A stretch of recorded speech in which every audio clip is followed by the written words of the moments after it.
Hello दोस्तों, once again welcome in my YouTube channel. दोस्तों, अगर आप उत्तर प्रदेश से हैं तो इस वीडियो को आप एक बार पूरा जरूर देखिएगा। मैं आज बात करने आया हूं उत्तर प्रदेश शिक्षक वैकेंसी को लेकर के। आप सभी साथियों को पता है, उत्तर प्रदेश में शिक्षक वैकेंसी को लेकर के लगातार ट्विटर ट्रेंड कराया गया। उसके बाद में कल के डेट में 29 तारीख को प्रयागराज में ज़बरदस्त तरीके से शिक्षा सेवा चयन बोर्ड के सामने जो हमारे भावी शिक्षक साथी हैं उनके द्वारा प्रोटेस्ट भी किया गया। नतीजा इसका सामने ये निकल कर आया कि जो शिक्षा सेवा सचिव साहब हैं वो बाहर निकल कर आए और उन्होंने आश्वासन दिया कि जल्द ही इस कैलेंडर जारी किया जाएगा और उसमें सुपर डेट की जो वैकेंसी है उसका जिक्र हुआ। बच्चों में कहीं ना कहीं बहुत ज़्यादा खुशी हुई कि चलो एटलीस्ट कुछ हमें पॉजिटिव रिस्पांस मिला, वैकेंसी हो सकता है बहुत जल्द हमें देखने को मिल जाए। लेकिन आज क्या हुआ है विधानसभा में, मैं आपको बताना चाहता हूँ दोस्त। ये विधानसभा में ये आप देख लीजिए, अगर आपको दिखाई दे रहा हो, मैं आपको पढ़ के सुना दे रहा हूँ। विधानसभा में माननीय सदस्य अनिल प्रधान जी के द्वारा ये पूछा गया कि क्या बेसिक शिक्षा मंत्री बताने की कृपा करेंगे कि प्रदेश में प्राथमिक विद्यालयों में शिक्षकों के सृजित पदों के सापेक्ष कितने पद वर्तमान में रिक्त हैं। उसके बाद में पूछा गया कि क्या सरकार रिक्त पदों को भरने के लिए टीटी उत्तीर्ण अभ्यर्थियों के लिए विज्ञापन जारी करने पर विचार करेगी। माननीय सदस्य अनिल प्रधान जी जो कि चित्रकूट से ये आते हैं और इनके द्वारा ये प्रश्न किया गया। माननीय मंत्री जो हैं इनके द्वारा जवाब दिया जाता है, ये आप जरूर देखिए। इनको माननीय मंत्री जी कहते हैं कि प्रदेश के प्राथमिक विद्यालयों में शिक्षकों के कुल स्वीकृत 4,17,866 पदों के सापेक्ष 85,152 पद रिक्त हैं। प्राथमिक विद्यालयों में कार्यरत 3,32,734 अध्यापकों एवं 1,43,450 शिक्षा मित्रों को सम्मिलित करते हुए छात्र शिक्षक जो अनुपात है लगभग 22:1 का है, जो मानक के क्या है पूर्ण है। माननीय मंत्री जी ये चीज़ मानते हैं कि 85,000 के अप्रॉक्स जो पद है वो पद रिक्त है, लेकिन अगर हम शिक्षा मित्र और शिक्षक को अगर हम जोड़ देते हैं तो जो रेशियो है वो फिर फुलफिल हो जाता है।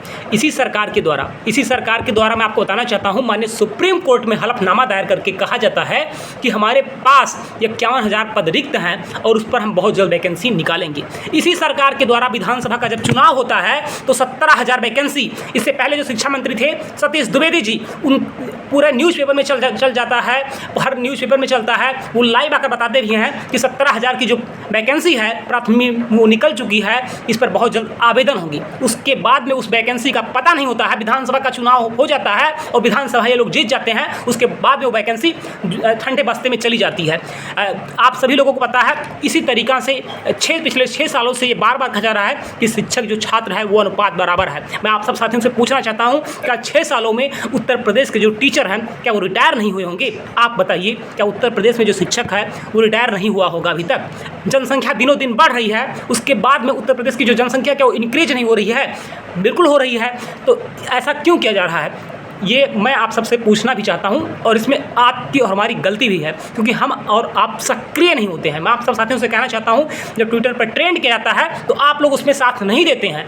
कितनी बड़ी संख्या है, 18 लाख के अप्रॉक्स संख्या है और सिर्फ 70,000 80,000 ही लोग ट्विटर पर ट्रेंड करवाए हुए हैं, तो कहीं ना कहीं बहुत ज़्यादा गलत है। आप सब साथियों से कहना चाहता हूँ, इस वीडियो को आप सभी साथियों तो जरूर शेयर करिए। अगर आप उत्तर प्रदेश से हैं तो चैनल को भी सब्सक्राइब कर लीजिए और टेलीग्राम से आप जरूर जुड़ जाइए। हम लोग बहुत जल्द ट्विटर पर फिर से ट्रेंड करवाने वाले हैं और उसमें आप लोग ज़्यादा से ज़्यादा सपोर्ट करिए। मैं आप सब साथियों से कहना चाहता हूँ, आगामी जो रणनीति होगी मेरे द्वारा टेलीग्राम चैनल पर और यूट्यूब चैनल का वीडियो के माध्यम से आप तक शेयर कर दिया जाएगा। बहुत जल्द हम लोग लखनऊ में प्रोटेस्ट करने वाले हैं। शांतिपूर्ण तरीके से हम लोग करेंगे, बिल्कुल शांतिपूर्ण तरीके से हम अपनी बात को रखेंगे।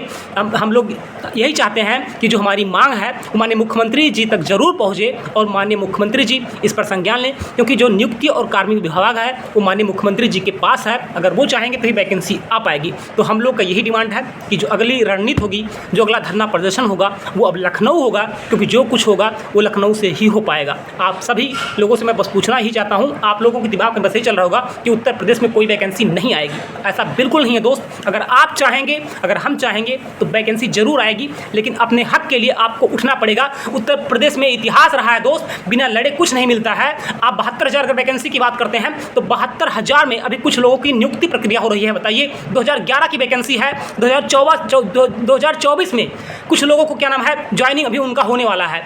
अगर वो लोग यही सोचते कुछ नहीं हो पाएगा तो क्या उन लोगों का आज ज्वाइनिंग हो पाता? नहीं हो पाता। तो अपने हक के लिए आप लोगों को लड़ना पड़ेगा मेरे भाई। मैं आप सबसे कहना चाहता हूँ, जिस तरह से 6 साल बीत गया है, आप अगर थोड़ा-सा अगर मेहनत करेंगे तो आपको वैकेंसी देखने को मिल जाएगी। कोई भी सरकार हो, वैकेंसी तब आती है दोस्त। इस सरकार की सबसे बड़ी क्या नाम है गलती यही होती है, चाहे किसी भी स्टेट की हो, जब उनका चुनाव आता है तो वैकेंसी देते हैं। वैकेंसी वो आपको खुश करने के लिए नहीं देते हैं, बल्कि खुद को जीतने के लिए वैकेंसी देते हैं। बताइए कितना शर्मनाक बात है।